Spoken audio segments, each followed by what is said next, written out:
Hello साथियों, मैं सौरभ कुमार सिंह और लगातार शिक्षक बहाली के मुद्दे पर 2-3 प्रमुख बिंदु हैं जिसकी खास चर्चा आपके बीच हम करना चाहते हैं।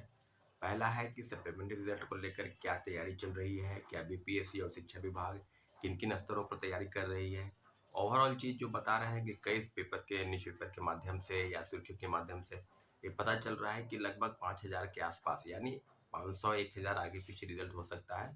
परंतु वो अगर हार्डली जाएगा तो 6000 के आसपास रिजल्ट जा सकता है, क्योंकि डेट ऑफ बर्थ को लेकर जो भी चीज़ें अगर होंगी, क्योंकि एक डेट ऑफ बर्थ पर कई लोग आते हैं, एक मार्क्स पर कई लोग आते हैं, तो वहाँ डेट ऑफ बर्थ को देखा जाता है।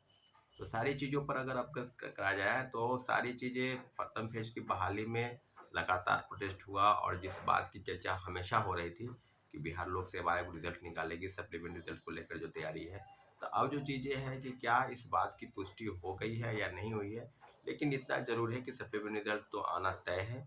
अब रही बात कि सीटों को लेकर, तो हम लोग तो ये भी अनुमान लगा के चल रहे थे कि जो 4700, 5000 या 5500 की जो बातें हैं बिल्कुल गलत सिद्ध हो, क्योंकि ये बात बिल्कुल बीपीएससी चेयरमैन सर या शिक्षा विभाग की तरफ से कोई अगर ऑफिशियल लेटर आ जाता है तो सारी चीज़ें स्पष्ट हो जाएगी।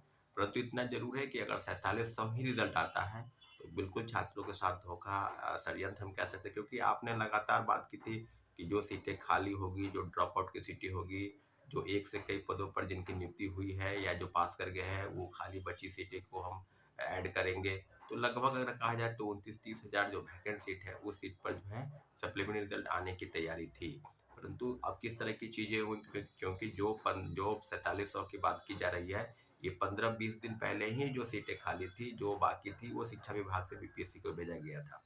परंतु अभी तक क्या पूरा ओवरऑल डाटा जो है शिक्षा विभाग को मिला है या शिक्षा विभाग ने बीपीएससी को भेजा है, इसकी कोई जानकारी नहीं है। परंतु इतना ज़रूर है कि कुछ न कुछ बातचीत हुई है शिक्षा विभाग और बीपीएससी के अधिकारियों के अंदर। जो रिजल्ट को देने की तैयारी है, उसके संदर्भ में आपको बता दें कि 7 तारीख के पहले रिजल्ट यानी मंडे तक रिजल्ट जो है आने की पूरी संभावना है। रिजल्ट कितनी आएगी, ये रिजल्ट आने के बाद ही पता चलेगा। वे कोई आधिकारिक सूचना ना बीपीएससी के साइड से, ना शिक्षा विभाग के साइड से कोई भी सूचनाएँ नहीं आई। तो सारी चीज़ें आप खुद समझ सकते हैं कि क्या हो रहा है। अभी दूसरी जो महत्वपूर्ण चीज़ है, इसको लेकर कि काफ़ी लोग कि एनआईओएस के मामले में क्या होगा, एनआईओएस को लेकर मीटिंग भी बुलाई गई है कल गांधी मैदान में, डीएलएड वाले जो मामले हैं। तो एनआईओएस के मामले में मुझे लगता है कि कुछ चीज़ें तो स्पष्ट हो गई है, कुछ चीज़ें का स्पष्ट होना अभी बाकी है।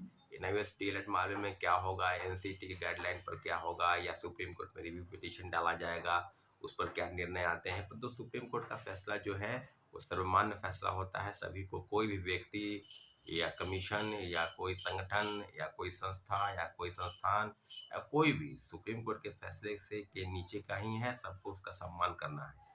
अब रही बात कि न्यूएस की डिग्री के मामले में, तो कल कल बीपीएससी ने एक लेटर जारी किया था दूसरे फेज की बहाली को लेकर। तो उनका एक स्पष्ट मानना था कि जो 2017 यानी एडमिट कार्ड, यानी अब इस बात की आप बिल्कुल अब मन में किसी प्रकार की भ्रांति फैलाकर नहीं रखें। मन में इस तरह का सवाल, क्योंकि कई चैनलों से, कई यूट्यूब चैनलों से काफ़ी चीज़ें फैलाई जा रही है, लेकिन छात्रों के पक्ष में, छात्रों के हित में जो चीज़ें होंगी या है, उस बात की पुष्टि आप करना चाहते हैं, तो आप अपने हिसाब से उस चीज़ को करें। परंतु इतना ज़रूर है कि 2017 के पहले जो भी शिक्षक, प्रशिक्षित शिक्षक स्कूलों में कार्यरत हैं, वो डीएलएड डिग्री लिए हैं, वो मान्य होगी। परंतु उसके बाद की डिग्री जो है वो अमान्य होगी। निश्चित रूप से आप ये बात समझ सकते हैं कि सेकेंड फेज की बहाली में एनएमएस की जो डिग्री है, 18 महीने की डिग्री, उसको अमान्य करार दिया गया है।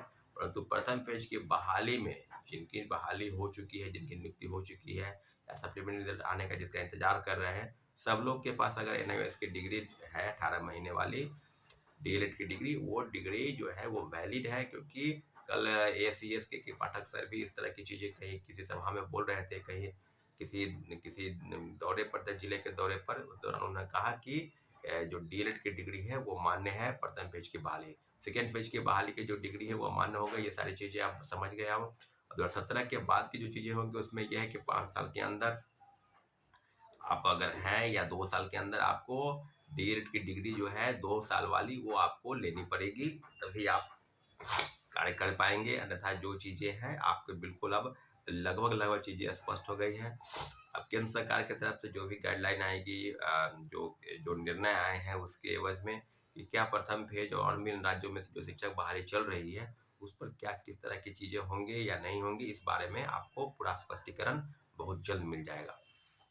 अब जो बैठक होगी कल एनआईओएस की डीएलएड वाली डिग्री की बैठक, उसको लेकर आप लोग अगर मन में किसी तरह का सवाल है या नहीं है तो आप गांधी मैदान में उस बैठक में आप लोग आए, क्योंकि एनआईओएस के कई लोग, लाखों लोग ऐसे हैं जो प्रथम फेज की बहाली में भी वो शामिल हो गए। अब छठे चरण में भी एनआईओएस डीएलएड वाले बहुत सारे हैं, उनको भी बहाल किया जाएगा या नहीं किया जाएगा, या जो सेकेंड फेज की बहाली में है उनका तो मामला क्लियर हो गया, क्योंकि एडमिट कार्ड जारी करने के लिए जो ऑफिशियल नोटिस आया है उस बात में इस बात का जिक्र है।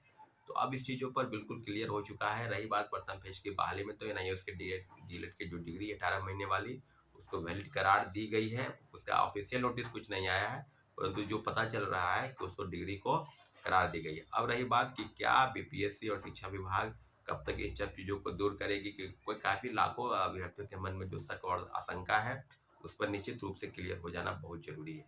अब रही बात कि क्या, अब तीसरी महत्वपूर्ण जो बिंदु है वो सीटेट टेपरिंग की मांग को लेकर। जैसा कि साथियों पता है कि काफ़ी आंदोलन हुए, लगभग 12-14 दिन लगातार आंदोलन चले। यूपीएससी हो, शिक्षा विभाग हो या डिप्टी सीएम के आवास के पास हो, मुख्यमंत्री जी से भी मिलने की बात हो रही थी, नहीं हो पाई मुलाकात। लेकिन लगभग ओवरऑल सब जगहों से हम लोग ने धरना प्रदर्शन किया और अंत एक फैसला हुआ कि सीटेट टेपरिंग की मांग को लेकर माननीय उच्च न्यायालय में याचिका दायर की जाए। याचिका दायर हो चुकी है, लगभग 5-6 दिन बीत गए हैं, अभी तक कोई नोटिस नहीं आया है, परंतु जल्द से जल्द सुनवाई होगी। अब सुनवाई कब होगी उसके संदर्भ में भी आपको हम एक दिन पहले बता देंगे, या तो अपने अकाउंट पर, फेसबुक अकाउंट पर, या वीडियो अपलोड करके, तो सारी चीज़ें आपको बता देंगे।